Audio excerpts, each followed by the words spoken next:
Welcome to another episode of the Duct Tape Marketing Podcast. This is John Jantz. My guest today is Rich Howarth. He is the founder and CEO of the Strategic Thinking Institute, where he's a strategy facilitator, speaker, advisor, and coach to executive leadership teams. He is a New York Times and Wall Street Journal bestselling author of 8 books on strategic thinking, including the most recent work we're going to talk a little bit about today, Strategic: The Skill to Set Direction, Create Advantage, and Achieve Executive Excellence. So, Rich, welcome to the show.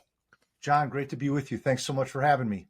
So I know I'm just going to start with this because if I ask 10 people, I'll get 10 different answers. What's your definition of strategy or strategic thinking? Yeah, so strategy for me is the intelligent allocation of resources through a unique system of activity to achieve a goal. So simply put, strategy is how you plan to achieve your goal. And, as I've read your books in the past, going back to Duct Tape Marketing, you talk about strategy before tactics. And I love in there, you always talked about the how, not the what.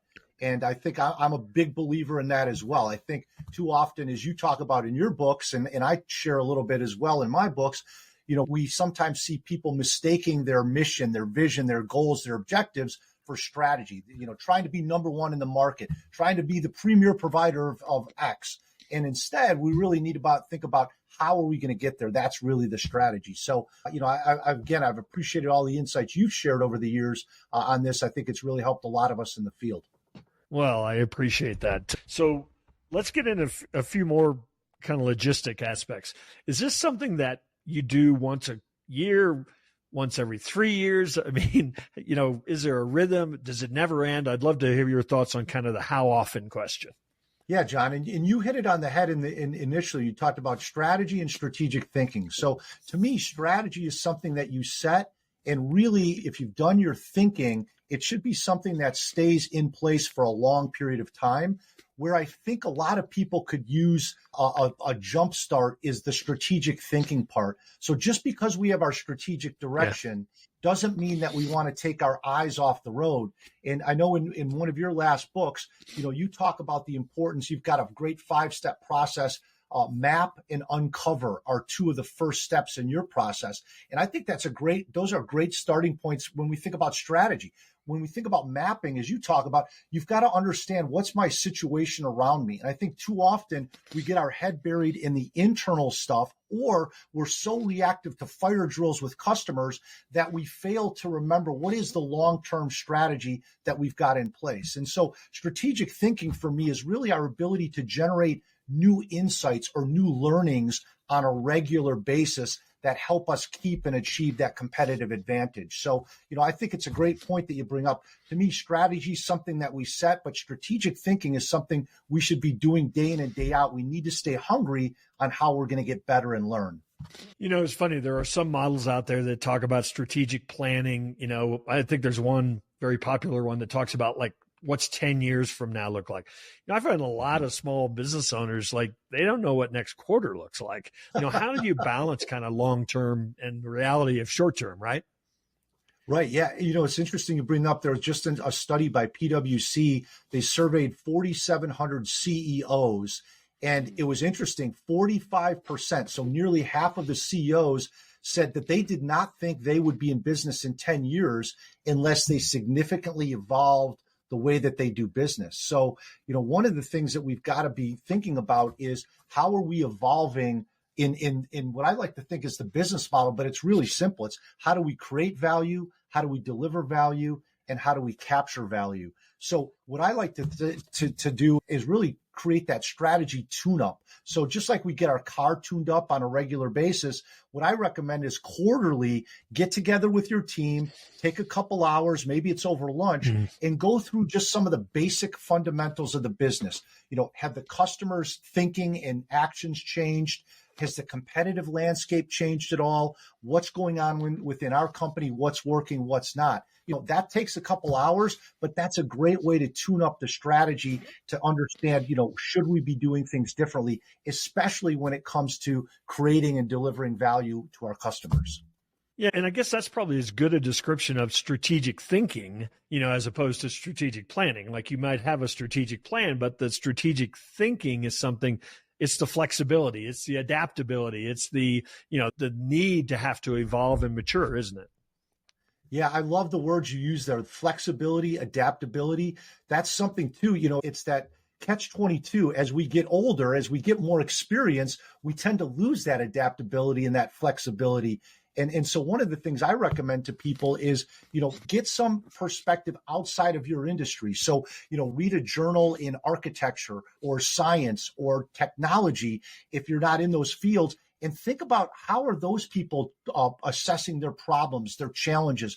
I'm a big believer too in studying nature. This whole idea of biomimicry. How can we take the challenges that we face? So getting more customers, creating a better sales funnel, closing more leads. When we think about nature, how has nature accomplished some of those things? How does a species, how does a duck go from the winter to the summer? What do they do? Do they drop feathers? Do they get faster? All of those things can teach us if we take the time to step back and think about how other people are doing some things as well. So I think that's a big thing. Like you said, adaptability and versatility are really important, but we need to remember as we gain more experience, we have to continue to push ourselves out of that comfort zone. You use the fitness metaphor quite a bit. I want to talk about the way you've broken the book up a little bit. Is there any particular reason why the fitness metaphor kind of works in strategic thinking in your mind? Well, one of the reasons is, again, we think about CEOs and you work with a lot of CEOs. I work with some as well. What's interesting is the average CEO exercises for 45 minutes a day, which I found was pretty impressive. I mean, that's a good chunk of time each day to be exercising. But what we find is that when it comes to practicing or building our business fitness, and you've seen this, John, I'm sure in your world, we don't tend to practice. We tend to play all the time. So, you've got, football playoffs or baseball playoffs, they're practicing 90% of the time and they're in competition 10% of the time. But in business, we're on that activity treadmill all the time. And what I found is the best leaders, They jump off that treadmill, they take their team with them, and they think about how are some ways that we can get better. And they devote some time to training, to development, to a lot of the things that you've talked about and you've helped people with over the years as well. Taking that a step further, you've actually broken up into kind of 4 arenas. And so maybe I'll let you kind of walk us through those. Obviously, picking up a copy of Strategic is how you're going to get the full complement. But walk us through those 4 fitness arenas. Sure, John. And the reason I came up with these 4 areas, and I use a compass to represent the 4 areas, is I've looked at my coaching notes over the years. The one word that popped up again and again was the word navigate. A lot of folks that I was talking to said, we're having trouble navigating our competition. We're having trouble navigating these new market changes. And so I tried to come up with this compass based on the folks that I was working with in the 4 areas of strategy, leadership, organization, and communication. Because the reality is, even though strategy is my passion, if we're just good at strategy, we're going to be a failure long term. We've got to be good at communicating, executing. We got to be great at marketing. We got to be great at sales. So there's so many things to be a well-rounded, strong leader. So I created those 4 areas to help people almost create a checklist to say, as a leader, am I checking off these areas? Do I have a strategy in place? Am I building leadership capabilities for myself and my team? Do we have a good culture? What's my emotional intelligence like? Do we have our value chain figured out? So all of those things are important. So I tried to simplify it, give people a checklist so that they can kind of walk through that. So maybe without, again, I know there are a lot of elements in here that rather than just reading a list, but give us a sense of, so you mentioned strategy, leadership, organization, and communication. Like what are some of the elements in each of those buckets? So, beginning with strategy fitness, what are the areas that we would focus on if we were going to maybe make an assessment in that area? So yeah, let's think about strategy. The one thing that comes to mind, especially when we think about marketing and sales as well, is this idea of resource allocation. So we all know we've got resources, we've got time, we got budget, we got people, we need to move those around. What's interesting though, John, is the research shows that 92% of companies allocate their resources once a year when they do their plan. But the best companies, the research shows, they reallocate resources, time, people, budget, programs, projects throughout the year. So that's one key element that I talk a little bit about in the book, is just this idea that, look, we need on a monthly basis to think about where are we spending our time, our money, and our programs, and how can we change that so that we're putting more fuel on the things that are working and less fuel on the things that are not working. And then the other piece on strategy I would mention is I talk about competitive advantage. And again, kudos to you from Duct Tape Marketing. You talk a lot about being different and the importance of differentiation. And, I've done some research on that, following in your footsteps as well. And, again, even going back to science, this idea of the principle of competitive exclusion, meaning no two species can coexist that make their living the identical way. So you think about two male lions in the same area in Africa. After a while, one of the male lions isn't going to be there because they're trying to do the same thing in the same way. So one of the things we talk about in the book is this really importance of idea of differentiation, which obviously not a new idea. You've talked about it, 10, 15 years ago, but it is still something that we need to remind ourselves of. How are we different in ways that customers value? Awesome. So in leadership fitness, what are some practical examples of ways somebody might, you talk about mental training and, emotional quotient and time management even. What are some practical ways that we can be looking into that bucket? Yeah, especially for the small to mid-sized business leader, one of the things to think about is your time allocation. And obviously there's lots of stuff on time management, but when you look at the best CEOs that have run multiple companies at the same time, people like Elon Musk with SpaceX and Tesla, Jack Dorsey who runs Twitter and Square, one of the things they are really big on is batching their time. So they'll pick a couple things and they'll work on those things for 2, 3, 4, 5 hours out of the day. And I know what people are saying, geez, Rich, I've got a million things to handle. But the most effective leaders say, look, if I've got to do one-on-one meetings with my team, I'm not going to spread them out over the week. I'm going to do those all on Monday morning from 8 to 11, because what that does, John, is it reduces the number of mental transitions that we have to make. And what the research shows is that the mental transitions, jumping from one topic to the next, that's the thing that burns people out, that causes the fatigue that we feel at the end of the day. So if you can say, hey, I'm going to do email 5 times a day in these 15-minute chunks, I'm going to do my performance reviews here, that's going to simplify your life a lot. So that's just that idea of batching our time can be helpful. All right, organizational fitness. I'm guessing culture goes squarely into that, developing your people, processes, talent, planning, for, what's next, innovating. So give us some practical examples of what we might focus on in organizational fitness. Yeah, you're right on the money, John. Culture is a big one. And the thing I think we miss a lot of times is we'll take the time to do our values, we'll do our mission statement, our vision statement.